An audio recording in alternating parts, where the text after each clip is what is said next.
this week in the Parsha of Vayechi is the portion Yaakov is about to pass away. He comes to Mitzrayim, to Egypt, to see his son Yosef, who's the viceroy of Egypt, who's probably the most powerful person in the world. It was due to his initiative. Egypt survived the famine. They had gathered all the wealth of the world due to the famine to Egypt, and because of his position as the viceroy, he had abilities which no one else had. In terms of, Yaakov had made a request, and only he was able to address that request. Yaakov beretz Mitzrayim shvas rishono. Yaakov lived in Egypt 17 years. V'yimesh Yaakov shnei chayov sheva shonim v'arboim u'mashono. The days of Yaakov, the years of his life, were 147 years. So there's a question which is asked by the Or Chaim HaKadosh. In the previous Parsha, when Yaakov had come to Egypt, he had first presented his brothers to Paro, 5 of his brothers. Then he presented Yaakov, his father, to Paro. And Paro looks at Yaakov and he says to Yaakov, "How old are you?" He's never seen such an old man. He says, "My years are not really that long. I haven't lived as long as my forefathers, but I had a difficult life. I'm 130 years old."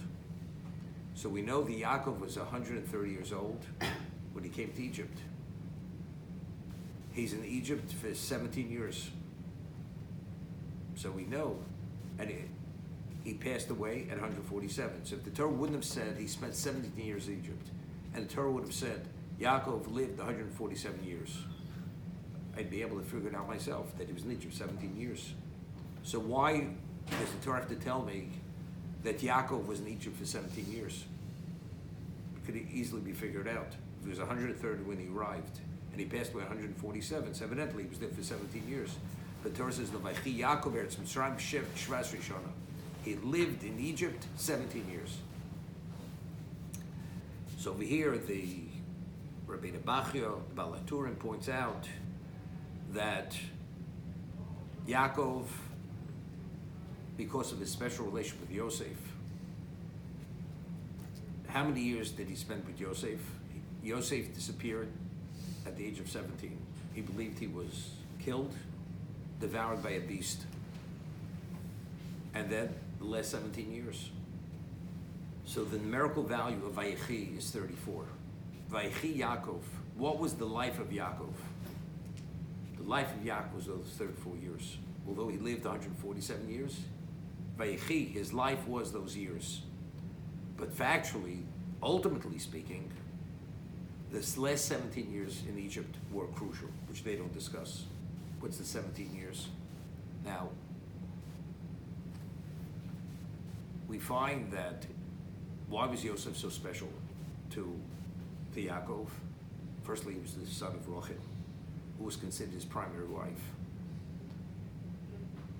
Secondly, we find that when Yosef was born, Yaakov says to Lavan, "I'm ready to return." He wasn't concerned for Esav any longer. Till then, there wasn't a consideration he was going back. Why? So Rashi cites the Midrash because Beis Yaakov is Eish, Beis Yosef Lahava. Yaakov is the equivalent of the fire. Yosef is the flame who reaches out, and Beis Esav Kash. If you have fire and you have straw, unless you have something to connect them, to extend the fire, to touch the straw will not be consumed. Yosef was that connector to extend Yaakov to be able to destroy Esav. Edom, David wasn't concerned. But the Torah tells us he was ben zekunim halo, bar chakim halo. And Rashi cites Chazal, he's the wisest of his sons, that all the Torah that he had studied in Shem Ve'aver, the 14 years that he'd taken off before he went to Lavan, all that Torah he had transmitted to Yosef. That's Rashi. The Baal HaTurim over there says the word Zekanim is written Choser. It's written with the Vav deleted. It's only with the vowels it's read Zekanim. It's Zekunim. The pronunciation is Zekunim. He's the son of his old age. But without the vowels it's read Zekanim. He was the one who he transmitted the Torah of the Zekanim, of the elders, which is Shem and Aver. Why? So we explained that Yosef, as Yaakov is the patriarch of Golus, to contend with all the issues and all the influences of exile, and how do we repel it? How do we somehow insulate ourselves to be less affected by Golus? That's Yaakov. Yaakov raised a family. Despite what the home and the community of Lavan was, he raised that family. They were all tzaddikim. They refer to as Shiftei Koh, the tribes of God. Yaakov, as long as he was in Egypt, it wasn't a problem. As it says, why is the portion of Vaychi Pasha Stuma, why is it a sealed portion? Because as long as Yaakov was alive, we were totally unaffected by the representation of Egypt, which was actually the essence and the epitome of everything negative, everything evil, everything which was the antithesis to spirituality. As long as Yaakov was alive, we were protected, we were insulated. The moment he passed away, it was Nistmu Einayim V'Libim Shel Shomnei HaShibud. It started to deplete us. It started to diminish us. Just being there. As long as Yaakov was alive, we were totally protected. This is what happened. But why, as long as Yaakov was alive, was he able to protect us? Because Yaakov is the Av of Golus. In terms of his dimension of Kedusha and everything else that he has and all his abilities, he knows exactly how to ward off and deflect all whatever that represents. Once he's not there, it starts seeping in. All this impurity starts seeping in. Yosef himself was given over all that Torah. Also, he wasn't exactly his father, but he was a semblance of that he was able to contend with these issues. He was. That's Zekanim.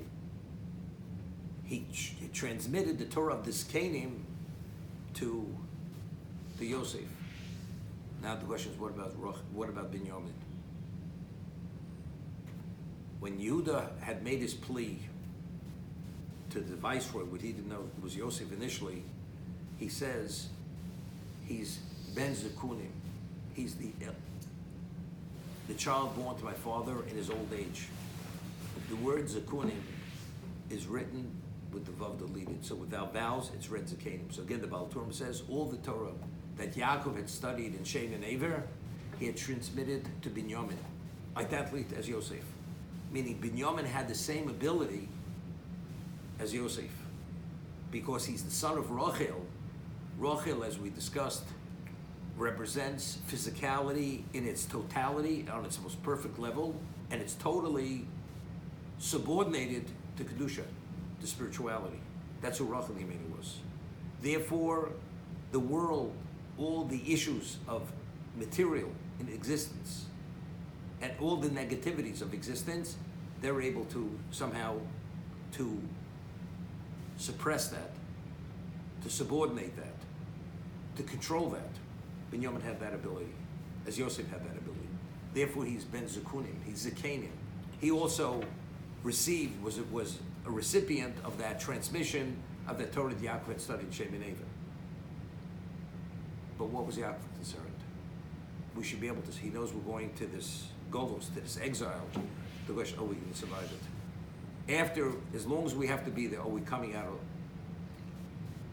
a people that still have a capacity that ultimately we can stand at Sinai and accept the Torah? That's the question. If we can, then his objective has been fulfilled. If we can't, then he's failed. This is Yaakov's issue. Now, we discussed that Yaakov had believed that because Yosef died, was killed, he's going to get him. Why? Because he had a Kabbalah, he had a Masorah, that if any of his children died during his lifetime, he will go to Gehenna. Why? So we've mentioned because Klal Yisrael has to be 12. Number 12 is a crucial number. If Yosef's not there, the 12's not there, there is no Klal Yisrael. Klal Yisrael is comprised of 12. Yaakov believing that, he's going to Gehenna. And therefore, he refused to be consoled by his children. For that reason, what's going to help?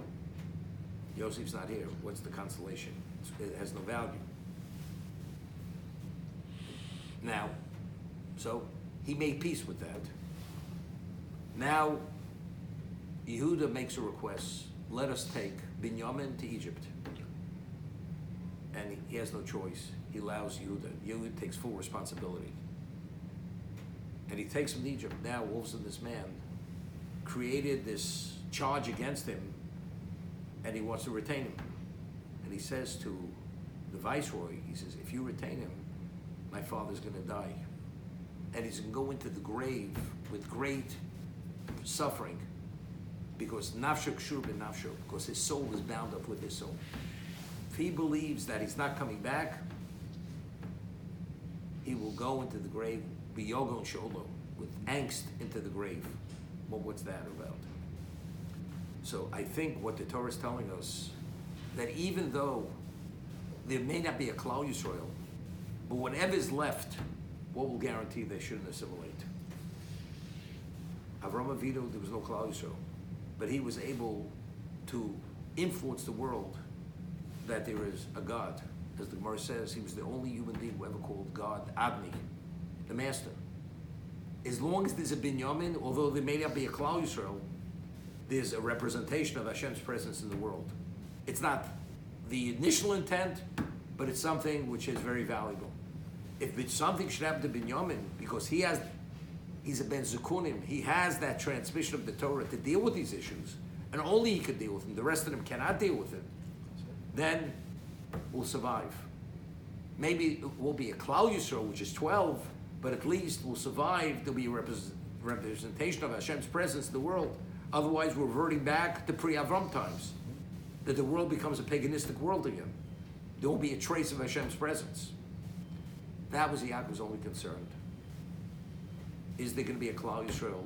Is God's presence going to be eternally represented or not?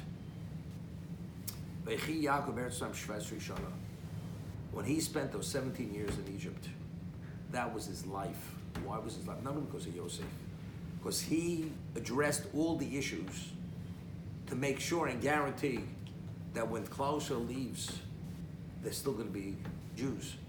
They're not going to assimilate. We've read, although they were Odei Avodah Zarah, they were idolaters, they were pagans. Why did we merit redemption? Because we had three things going for us. Loshinu Lishonam, Shemam, their names, and Mabusham. They retained their identity, their dress, the language, and their names. That much. But why were they able to retain that much? There was still that spark, which could be reignited. That was due to what Yaakov had done. Those 17 years he spent in Egypt, that's Vayechi. That was living, because now he was able to foresee that ultimately, as bad as it's going to be, as much as we may fall, spiritually speaking, but ultimately we're going to leave. There's going to be redemption. Therefore, these 17 years were crucial years. Therefore, it's not to tell me he was 17 years in Egypt. If we would have said he went to Egypt, he was 130, passed away 147, okay.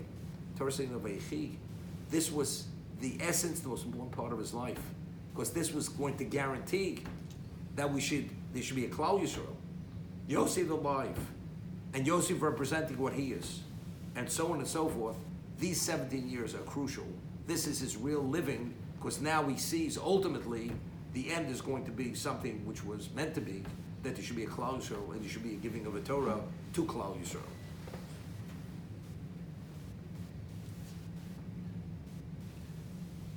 Rashi cites the Chazal. Why is the paragraph structure of this parsha Stuma, a sealed parsha? So the first interpretation is, Vishekevan shenifta Yaakov Avinu, when Yaakov Avinu passed away, nistamu eineim v'libim shel Yisrael mitzaras hashibud, that the eyes and the hearts of Yisrael, they became sealed because of the issues of the bondage. So the obvious question is, we know the bondage did not go into effect till after that whole generation passed away. Yaakov's children passed away. The 70 individuals passed away, the shibud, the bondage did not start. So what does it mean? After Yaakov passed away, their eyes and their hearts became sealed from tzaras hashibud, from the suffering, the issues of the bondage. There was no bondage. So the Sifsei Chachamim, who's a commentator on Rashi, explains that although the physical bondage did not start, but there were certain issues that they had to contend with. For instance, it says that initially they enslaved us with perach. Avod is perach. So the Gemara tells us, what does perach mean? With soft-spoken. They try to influence us and draw us into their issues that we should participate in their culture and many things. And we had to actually come up with various strategies how to protect ourselves. This was a distraction. So the shibud already was beginning to come upon us, that we had to contend with the issues, how to fend for ourselves, not to be affected. That's a distraction. That's tzaras hashibud. Doesn't mean we're actually enslaved. We had to contend with the issues that we should not be enslaved. As long as Yaakov was alive, his presence created such an aura, nobody would dare even approach us. We were like the ultimate in royalty. We were untouchables. Nobody could go near us. Once Yaakov, we became approachable. We became approachable. That's the tzaras hashibud. So you see something very interesting. There's an argument between Reb Shimon Yochai and Rabbi Shmuel. How should a person conduct his life? Very famous Gemara. Rabbi Shmuel says that the way one should conduct his life is minin derech eretz, the way the world conducts themselves. That you have to earn a living, a livelihood. And if you live in an agricultural society, the seasons, when you plow, when you sow, when you reap, when you thresh, when you winnow, that's Rabbi Shmuel. Rabbi Shmuel was a good Jew. Although it says Vogisivo Yom V'Laylo, you should be continuously involved in Torah study, but when it comes time to do what you have to do, take out time to do what you have to do. Rabbi Shimon Yochai says, I disagree. It says Vogisivo Yom V'Laylo. You should study continuously without any distraction.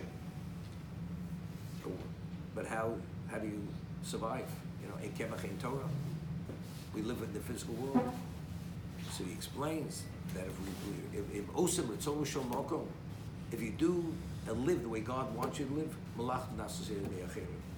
God will cause that the non-Jew will assume responsibility and they'll do the bidding of the Jew. That the Jew should not have to be distracted whatsoever from his Torah study. So Reb Shimon Yochai is asked by Reb Shmuel, but in the second portion of Kriya Shema, it says, if you listen to my mitzvahs, heed my mitzvahs, it says, you're going to bring in your own harvest. So you see that the correct way to do is you bring in your own harvest. So Reb Shimon Yochai says that's Einam Osa Ritzon Shemoko. That not at the ultimate level. If they would be at the ultimate level, the non-Jew would bring in the harvest. You have to bring your own harvest because there's a degree of, you're not doing it at the most advanced level. Therefore, you'll be distracted and you have to bring it in. But if you're at that special level, Osam Ritzon Shemakom, you're doing the will of God, the chores will be done through others.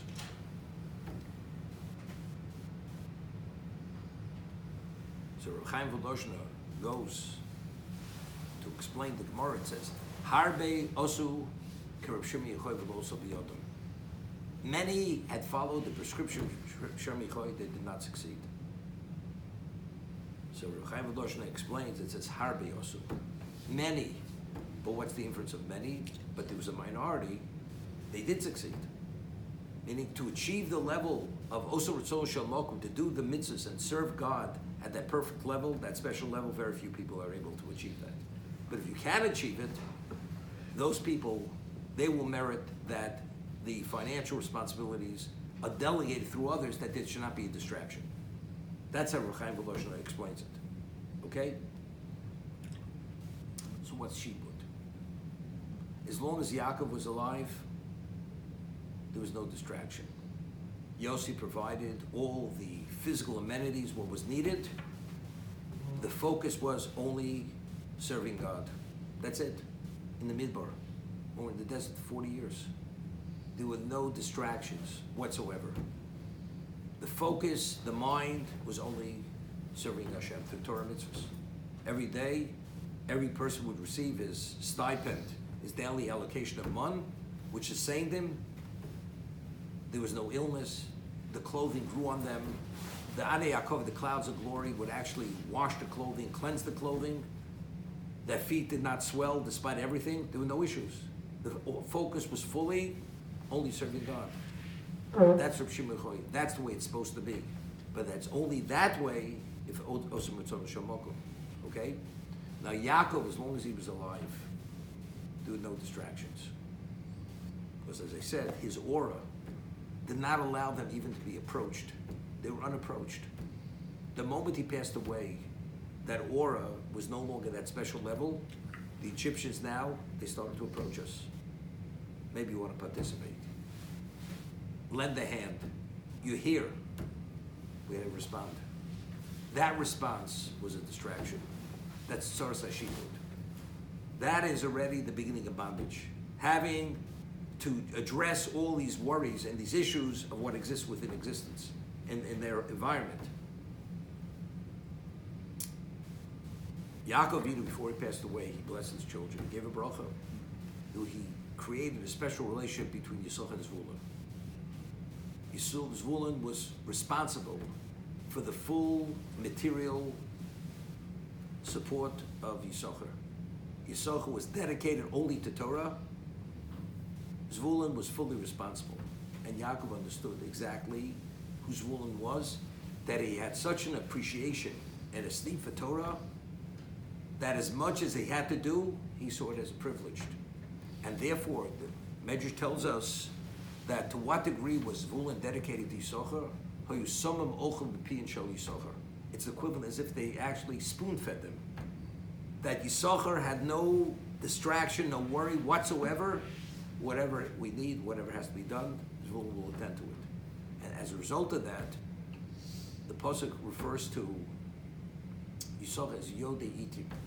Whenever they had to make mathematical calculations regarding the new year, whether they should extend the year, not extend the year, or exactly how many days should be in a month, whatever it was, Yisachar was the one who had the clarity of mind to be able to make those calculations, because they never had any distraction.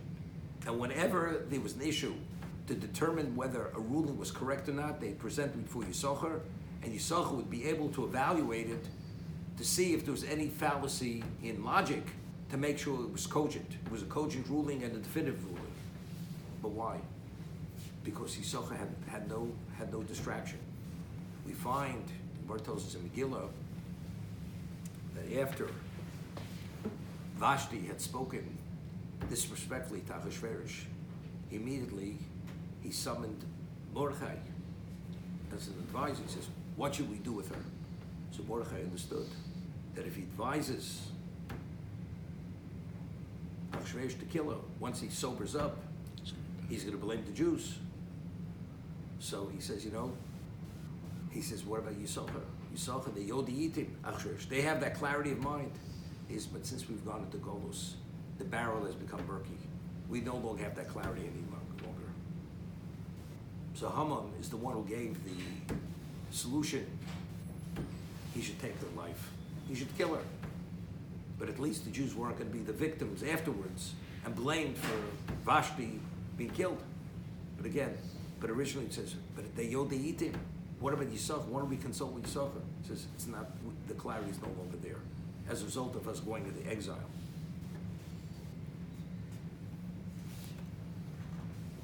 That's the Parsha Stuba.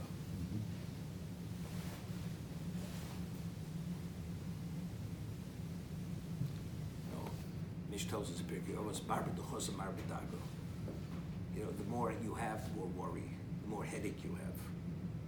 As they say, you know, lean and mean. Keep it lean. The Gemara tells us that after 120 years, the wealthy man comes before the Bezdin Shalmalo, the heavenly court. The poor man comes before the heavenly court. The very handsome man comes before the heavenly court. And one of the questions they put to them, you know, why did you study Torah? Did you set times to study Torah? So the rich man says, with the type of wealth that you gave me, there was no time. Totally overwhelmed by all this bracha you had given me. And it would have been irresponsible to study Torah, even to take off a short amount of time. I would put the fortune to jeopardy. So Hashem says to this person, were you wealthy then? Reb Elazar ben Aruch. Reb Elazar ben Aruch had 1,000 ships on the sea and 1,000 towns. That's what he owned. Were you wealthy then? And he had found time to study Torah. You had no time for Torah. Nobody's saying that Hashem is demanding that you should be Reb Elazar ben Aruch. But if you value Torah to any degree, there's no such thing as you have no time. The only thing you have no time for is something you don't value. But if you value it, somehow you find time. No, but it's just, the poor man comes, he says, I was so poor, I could barely eke out a living. I had to beg. So they say, we poor than Hillel HaZoken. Hillel, initially, he was a woodcutter. And he would want, every day would cut a small amount of wood. He would give one coin to his wife to support the family, which was a pittance, and the other coin he would pay the entrance fee to go to the Beis Medrash. That's how poor he was. And he would study Torah. And there was a time where he couldn't earn more than one coin. He gave it to his wife, and he went to the skylight of the Beis Medrash to listen to the shir. And it was above him. And he was so immersed, all of a sudden there was a snow, and he was covered like with 6 feet of snow. Next day, Shmai Bavtalion, who were the Rosh Yeshivas, they were lecturing, and it looked overcast. They knew it was a sunny day out. They look up and they see a human form. It's Hillel. He was unconscious from hypothermia. It was Shabbos morning. So immediately it was Pikuach Nefesh. It was life-threatening. They kindled the fire and they warmed him. So were you poorer than Hillel HaZoken? Were you poorer than he was? Look to what degree he valued the Torah. To such a degree. So what do you tell me? You have no time to study Torah. So I asked the question. Hillel every day would cut 2 coins worth of wood. 1 coin, this lowest denomination of coin. 1 for his wife, 1 for the entrance fee. Every day do this day in and day out. One day cut enough wood. One day earn enough money for a whole week. He doesn't have to be distracted. Let him go the rest of the week without any distraction and study Torah a whole week. His wife is secure. He gives her 6 coins for the week, and he has enough coins for the entrance fee every day.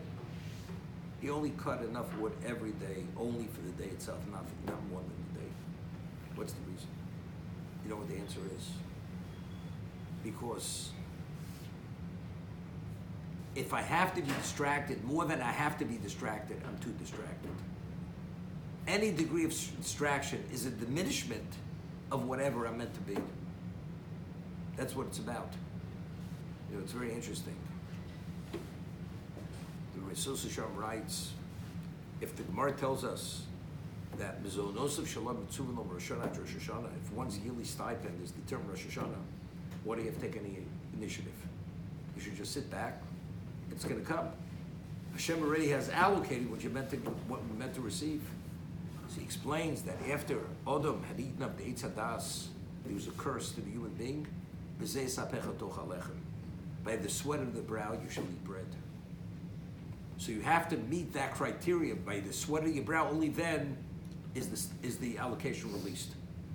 Okay, the example I give, you have a vault, and you have money in the vault, but you realize that the vault has a heavy door, and the person, and you can't just press a button and the door pops open. It's not one of these electronic types of openers. You have to literally apply yourself, tremendous effort to open that door. And only then could you take the money out of the safe. Hashem says, because what Adam had done, you can only eat bread by the sweat of your brow. As much as you have, it's always by your sweat of your brow. Okay? If a person is a great tzaddik, and it's Toroscha Keva, Malachta Hazarai, Torah is primary, and I only work only to achieve, because I have to work. It's secondary work. It's just a reality of life. But what's primary? Primary is my Torah. So the man has to take out a minute of his Torah study to earn that, whatever it is. He's eating bread by the sweat of his brow. By the sweat of his brow. Therefore, he will merit his allocation with a minimum amount of distraction. The tzaddik is distracted less, because that he's distracted is painful for him. So he's less distracted. He has to be less distracted to receive what's meant to be his. The man who spends 8 hours on the golf green, he has all the time in the world. It doesn't hurt enough. It's not painful enough. It's by the sweat of your brow. So this man has to hedge his wealth, and he has to speak to his brokers and his advisors. That's what he's busy with all day. So what's his level of distraction? Totally distracted. So the tzaddik is distracted on a minimal level, because his pain, the small amount of distraction is painful for him. So he's already met that criteria. The other person, he can have a whole day doing nothing. He's not distracting sufficiently. So his whole life is total distraction. He's doing everything but what he should be doing. But Yaakov's family, who are they? The Shiftei Koh. Therefore, any degree of distraction from what they should be focused on for them is what? That's Tzoras HaShibud. They're ready, the Shibud, the bondage is in effect. It's in effect. There's a question which the Maharal asks.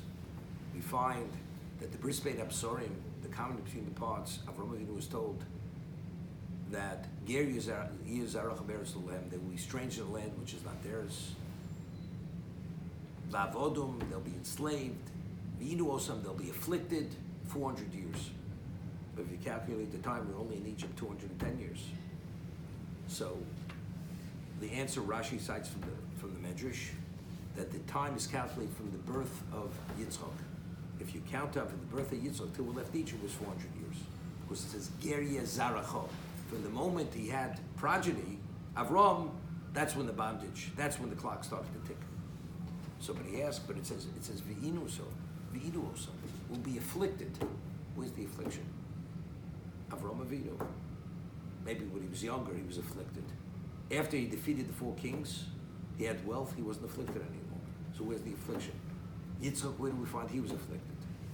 Where was he afflicted? And Yaakov, he was afflicted, but where is the real affliction?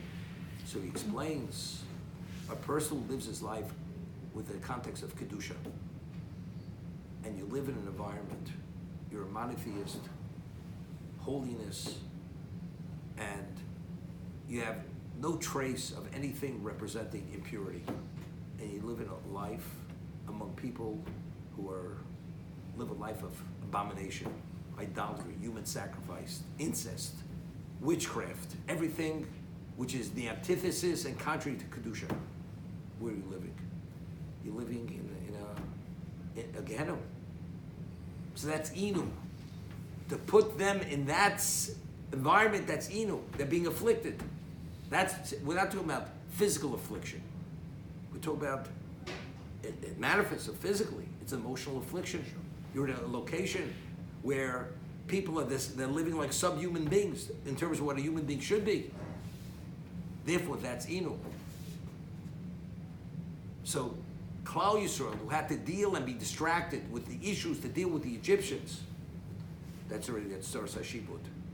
That's Shibud. That's what it is, because that's a distraction.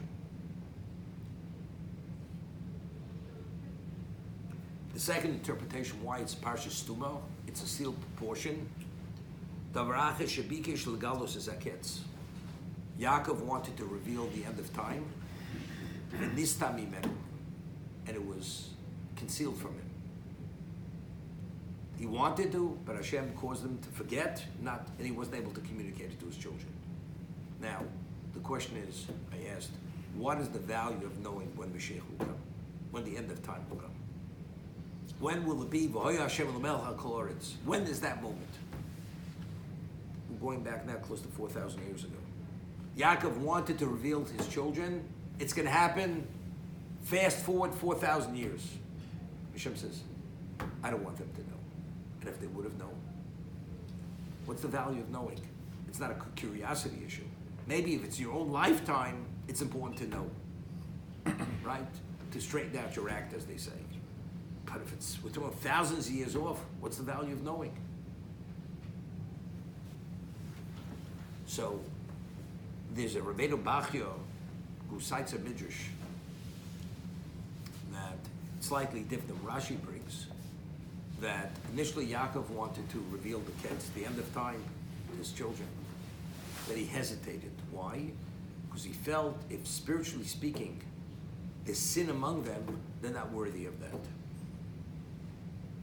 That was his hesitation. But then he realized that there's no sin among his children. Why?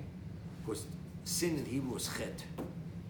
Because the letters ches and tes are not among the names of his children. Those letters don't exist within the spelling of the names of his children. So therefore, he's going to reveal it. Now in Hebrew, the end of time is ketz. The end of time. Then he realized, but the letters kuf tzadi, those two letters are also not among the names of his children. So for him, that was a confirmation. It's not meant for them to know. And he chose not. Not that it was concealed from him. He chose not to reveal it, understanding that because Kuf Tzadi is not among their names, he should not reveal it. What exactly is going on here? If it was Ches, they definitely weren't worthy. But if there's no Chet, now they're worthy. But now we realize, even though they're worthy, it's something you shouldn't reveal, because Kuf Tzadi is not among their name. What's exactly going on over here? So we mentioned once, there's Rabbeinu Bachya, Moshe Rabbeinu says to us, Klal Yisrael, Torah Tziva Lanu Moshe, Morosha Kilas Yaakov. It doesn't say Torah Tziva Lanu Yerushas Kilas Yaakov. See, what's the difference between Yerusha and Morosha? Yerusha in Hebrew is an inheritance. Person inherits whatever the inheritance may be. And the heir who inherits it chooses to destroy the inheritance. And by destroying it, his own heirs are going to have nothing. They have no claim against him. He is the rightful owner of the inheritance. He has a right to whatever he wants with it. What about if the inheritance comes to him to pass on, to preserve for the future generations? Then he has to maintain it. And he has to do whatever he can to make sure it's viable and functional to be able to pass on and not diminished. Torah is Morosha. Torah is given to each generation to preserve it and protect it and guarantee that it's perpetuated forever, for all eternity. That's the responsibility of every generation of Jews. We have to make sure to retain it, maintain it, and take every precaution to guarantee that the future generation will also have it fully functional within Torah. That's Morosha. But how do you do that? Chazal tell us, Asay Siyog the Torah. You have to have many siyogim. You have to have much foresight. You have to have certain sensitivities to the negative influences of life, whatever that may be. But what about a person himself has conflicts of interest? Because he himself is a sinner. The clarity that you need to be able to foresee the pitfalls of life, you don't have. So there's no point in offering that information to the children. Mashiach is coming 4,000 years. Now, what could we do today to guarantee, as the generations evolve, that Torah should remain intact and fully pristine, and should have its maximum effect on all the generations. The Shvatim themselves had the ability, because of the dimension of people who they were, to set that in place going forward. But if they had Chestes, if there was Chet, they don't have that acuity of purity, of clarity, to be able to set that in place. But he realized there's no Chestes, they're qualified. But afterwards he realized, but Kuf Tzadi is not there. What does that mean? Even though they're qualified, evidently it's not the will of Hashem that should be offered to them, and the early generation should be given information which is beyond their own capacity to be able to set the future in place. But rather, each generation, based on their own capacity, they have to make those evaluations and those initiatives to guarantee the future. That's why he did not reveal the Ketz to them, because it's not the will of Hashem. That's the way God wants. The setting of choice should manifest itself, and all the pitfalls of life, if they happen, and there's always human error, or you don't merit that special siyata shema how to deal with things, that's the way it is. The Gemara says in Megillah, quotes a pasuk from the Toho, Lo ma'astim v'lo ga'altim l'chalo sosam. Even when they were in exile, I did not detest them. I did not repulse them to destroy them. It says one of the things is that we had Rabbi Yehuda Nossi. We were in exile, the Romans. But Hashem gave us Rabbi Yehuda Nossi and his Bezdin, and they actually committed Torah Sheba'al Peh to writing. If that wouldn't have happened, because of all the decrees and the sufferings, people began forgetting. It would have been the end. That Hashem displayed his love for us, even the worst moments, he allowed some of those decrees to be annulled, to allow the Torah Sheba'al Peh, the oral law, should be recorded by Rabbi Yehuda Nossi. And he evaluated what's correct and what's not correct, and that is the essence of what Judaism is. And then you have Ravina Ravashi, who compiled the Talmud Bavli, also. So it's preserved for posterity, forever, until the end of time. The only issues we don't know is Teku. Tishbi Yitar's Kusha Shabbat Boyas. There's certain things we have to wait for Eliyahu Navi to resolve. But everything else within the Shas, within Talmud, within the Gemara, within Mishnah, they resolved all those issues. Certain issues not, that's Eliyahu Navi. He will resolve them when he comes. So that's why it's Parsha Stuma. Gives us an understanding, you know. Somebody once said to the Chazon Ish, if we would only have the Chofetz Chaim today in our generation, we'd be a different generation. Chofetz Chaim was like a malach, but factually you don't. And why don't you? Because God doesn't want you to have a Chofetz Chaim generation.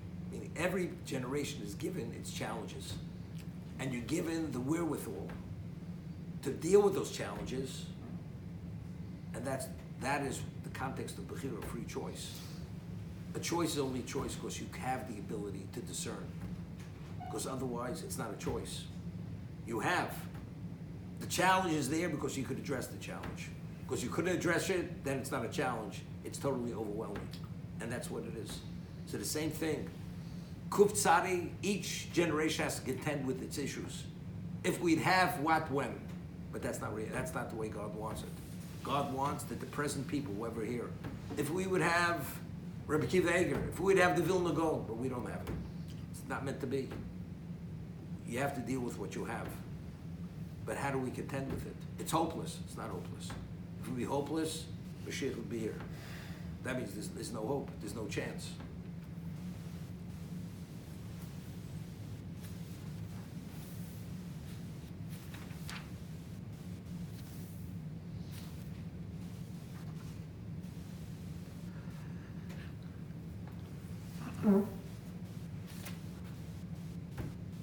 The days of Yaakov coming close to pass away, he summons Yosef, and he says, Al Nosik Breid Mitzrayim. I don't want. And he says, I want you to take an oath. V'asisi modi chesed ve'emes. I want you to do a chesed, a kindness, which is emes, which is truthful. So Rashi says, why he is attending to the needs of the deceased? Why is the little chesed shel emes? Chesed she'osim emesim hu chesed shel emes. That's true chesed. It's true kindness. Why? She'enu b'tzabel l'tashmid bo. Because when a person does it, it's not with any ulterior motives. Because he wants any reciprocation. Because the person who dies can't reciprocate.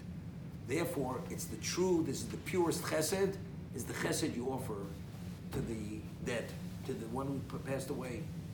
He's totally helpless and he can't reciprocate. And you do it despite that, that's true chesed.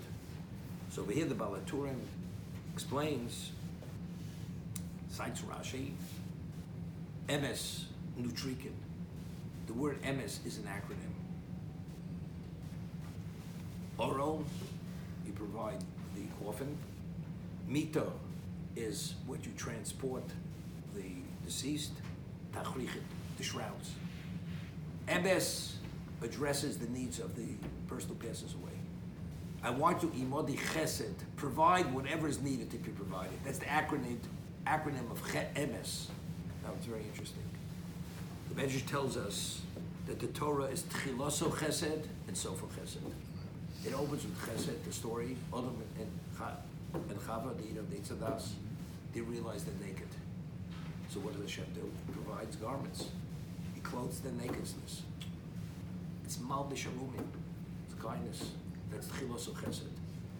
What's the closing chapter of the Torah? Moshe Rabbeinu passes away. Who buries Moshe Rabbeinu? Hashem himself. Hashem buries Moshe because nobody knows the burial location of Moshe. So it's tchilos of chesed, v'sov chesed. Now, there's a mitzvah in the Torah, v'alachta b'drochov, that a Jew has to emulate God's ways, his characteristics. Mahu rachum, as he's merciful, as he's gracious, you should be. Mahu malvish harumim, as he clothes the naked, you should clothe the naked. Where do he clothe the naked? He clothes Adam and Chava. Mahu kover mesim, as he buried the dead, you should bury the dead. He buried Moshe. So emulating his ways. If a Jew has an opportunity to provide the service of burying another Jew who doesn't have somebody to attend to it or whatever it is, that's chesed shel emes. But that's emulating Hashem. The Gemara tells us that chosam shel kodesh baruch hu emes. The signet of God is truth, unadulterated truth. That's who God is. That's His signet. What's the objective? Why did God create the world? Olam chesed yimana. Because the greatest chesed Hashem could do for a human being is that he should be worthy of the ultimate good. What's the ultimate good? Having a relationship with the source of all good, with God Himself. Who's God Himself? It's emes. It's chesed shel emes. You're providing a service, accommodation, to allow the person to be a beneficiary of the emes. The Gemara tells us that the soul does not ascend until the grave is sealed. In-ground interment, that's a Torah obligation. A Jew has to be buried in the ground. Only once the grave is closed, then the neshama ascends. So that means the needs of the deceased have to be attended to correctly, then he could merit the emes. That's when he ascends, to be able to become part of God, to receive what he's supposed to receive, which is the ultimate level of goodness. So it's chesed shel emes, as the Baal HaTurim says. Emes is an acronym. Oron, mito, tachrichin. And that's the reason why, because what you're actually providing for a person is not only respect, but you're creating a setting that he's able to maximize and to benefit for what the original intent of creation was, that he should become part of that emes.